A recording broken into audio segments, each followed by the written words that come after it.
The air in Ethan's apartment was thick, with the weight of the silence that followed the knock at the door. No one had been there, just an empty hallway. But the sensation lingered, the feeling of being watched, of being followed. As I closed the door and locked it, my thoughts raced. Had he been here? Was he really so close?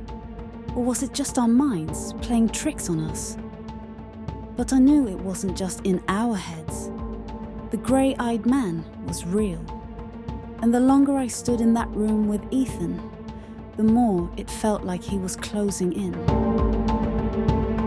I walked over to the window, looking out at the city streets below. Everything seemed so ordinary. The world moved on, unaware of what was happening inside this apartment, inside us. But everything felt different now. Nothing was the same. I wasn't the same. Ethan's voice broke through my thoughts, shaky, filled with that same desperation. Evelyn, please. We can't keep pretending. We're running out of time. I think it's happening again. I turned to face him, my heart pounding. His eyes were wide with fear, his body tense, as though he was preparing for something, bracing for impact. It was like he was seeing the world collapse around him, but I couldn't see it. Not yet. "What's happening again?" I asked, trying to keep my voice steady, though I felt the same terror creeping into my chest. The memories. Ethan replied. They're coming back faster now, but they're not my memories. They don't feel like mine, and yet they're in my head. I'm starting to remember things about you, about us, things I shouldn't know. My pulse quickened. Things about us. What was he talking about? I crossed the room, standing in front of him. "Ethan, I need you to tell me everything. What do you mean by that? What are you remembering?" He closed his eyes, rubbing his temples, as if trying to block something out. I remember being in your office. I remember the first time I came to you, but it's not how I remember it. It's like there are pieces missing, pieces I can't reach. I could see the struggle in his eyes, the effort it took to hold it all together. The grey-eyed man wasn't just erasing memories. He was twisting them, controlling them. And now, Ethan was trying to recall what had been hidden from him. But it was coming at a cost. "You're not losing your mind," I said, more to myself than to him. I had to keep it together. I had to stay calm for him, for both of us. Maybe I am. Ethan whispered, his voice cracking. But it feels so real, Evelyn. It's like I can't trust my own thoughts anymore. I see flashes of you, of me, of something that doesn't fit.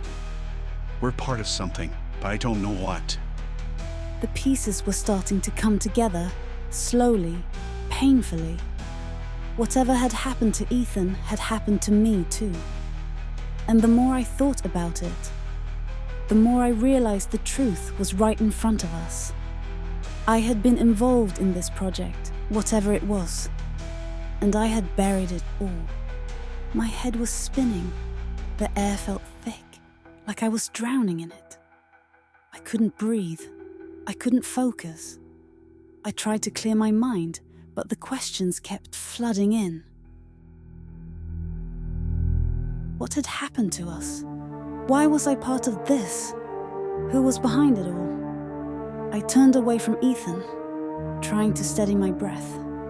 My reflection in the window stared back at me, a face I didn't recognize, a person I couldn't trust. "This can't be real," I whispered to myself. "None of this can be real." But the file, the journal, Ethan's memories, the grey-eyed man, they were all real. I think I remember. Ethan said suddenly, his voice filled with a raw intensity. I remember you telling me things. Things that weren't right. Things that made me forget. You told me that I had to forget. That I had no choice. I froze. My breath caught in my throat as his words echoed in my mind. Forget? I had told him to forget.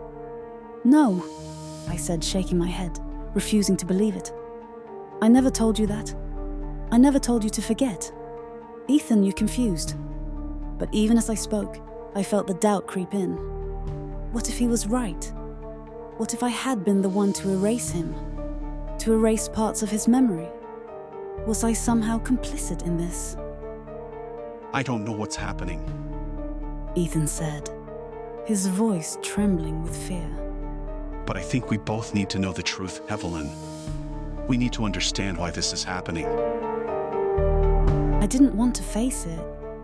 I didn't want to confront the possibility that I had been part of something dark, something twisted.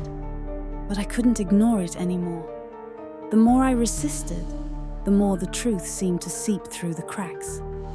The man with the grey eyes was real. The project was real, and I had been a part of it. Why don't you remember? Ethan asked quietly, almost as if he were speaking to himself. Why are we being erased? I felt the words hit my chest like a blow. Why don't I remember? The truth was staring me in the face, but I couldn't accept it. Couldn't face it. The man with the grey eyes had been manipulating us, taking parts of our lives, our memories, and I didn't know how to stop it. I don't know, I whispered, tears welling in my eyes. I don't know why, but as I spoke, something inside me shifted. It was a quiet realization, one that crept in like a shadow. But once it took hold, it was undeniable. I had to know. I had to remember. I couldn't run anymore. I couldn't keep pretending. The truth was right in front of me, and I was too terrified to face it. The room was thick with the weight of our silence, and for a moment, I felt the crushing weight of everything that had been buried. I looked at Ethan. He was staring at me, waiting for something. I didn't know what, but I knew it was something I couldn't avoid. I walked over to the bookshelf, my eyes scanning the shelves. I had to find something, a clue, anything that could tell me what had happened, what had been erased. My fingers brushed over the spines of the books, feeling the dust on the covers. They had been here all along, right in front of me. One book out and opened it to the first page. A set of notes. My notes. The handwriting was mine, but the words, they didn't make sense. They were instructions, detailed plans, instructions to erase someone's memory. I dropped the book, my heart pounding. It's true, I whispered, almost to myself. I was part of this. I was involved. I erased his memories. Ethan's face went pale, his eyes widening with shock. You did this? You erased my memories?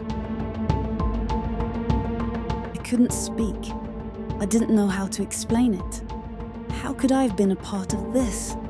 How could I have done something so monstrous?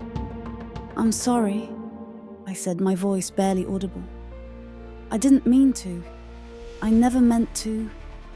But as I looked at Ethan, I realized something. This wasn't just about him. This was about me, my own memories. And the more I remembered, the more I realized that the truth was darker than I could have ever imagined. I had erased his memories. I had erased them. But what else had I done? And what was I going to do when the truth came crashing down?